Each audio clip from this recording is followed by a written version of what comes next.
Pernikahan Erina Gudono dan putra bungsu Presiden Jokowi, Kaisang Pangarep, akan digelar pada Sabtu 10 Desember 2022. Jelang hari pernikahan, curhatan ibunda Erina Gudono, Sofiatun Gudono, jadi sorotan. Curhatan Sofiatun sempat dibagikan melalui akun Facebook pribadinya pada 28 Juli 2021 lalu.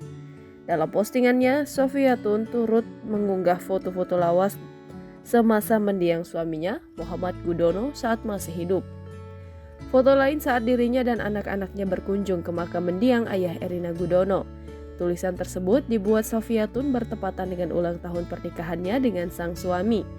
Diketahui, Sofiatun dan Muhammad Gudono menikah pada 28 Juli 1989 silam. Namun ayah Erina lebih dulu berpulang pada Juli 2016 lalu karena mengalami serangan jantung. Sepeninggal suaminya, Sofiatun harus menjadi orang tua tunggal untuk keempat anaknya, Alin Gudono, Nadia Gudono, Erina Gudono, dan Shania Gudono. Untuk memperingati hari jadi pernikahannya itu, ia pun mengabadikan lewat postingan dan tulisannya di Facebook. Dalam ungkapannya, Sofiatun menyebut ia dan suami sebenarnya dikaruniai 5 orang anak, namun anak keduanya meninggal saat dilahirkan. Namun demikian, ia tetap bersyukur memiliki kenangan indah bersama suami dan anak-anaknya. Selama 30 tahun membina rumah tangga, Sofiatun harus ikhlas melepas kepergian sang suami pada 28 Juli 2016 lalu.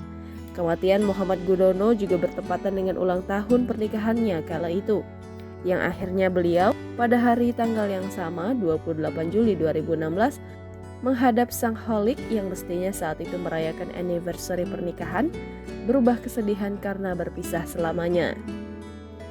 Dalam tulisan yang sama, Sofiatun turut membagikan cerita haru saat terakhir kali memeluk sang suami. Di akhir, ia turut berdoa supaya mendiang suaminya diampuni segala dosa dan diterima amal ibadahnya semasa hidup. Sejak kepergian sang suami, Sofiatun meneruskan perjuangan mendiang suaminya untuk merawat keempat anaknya.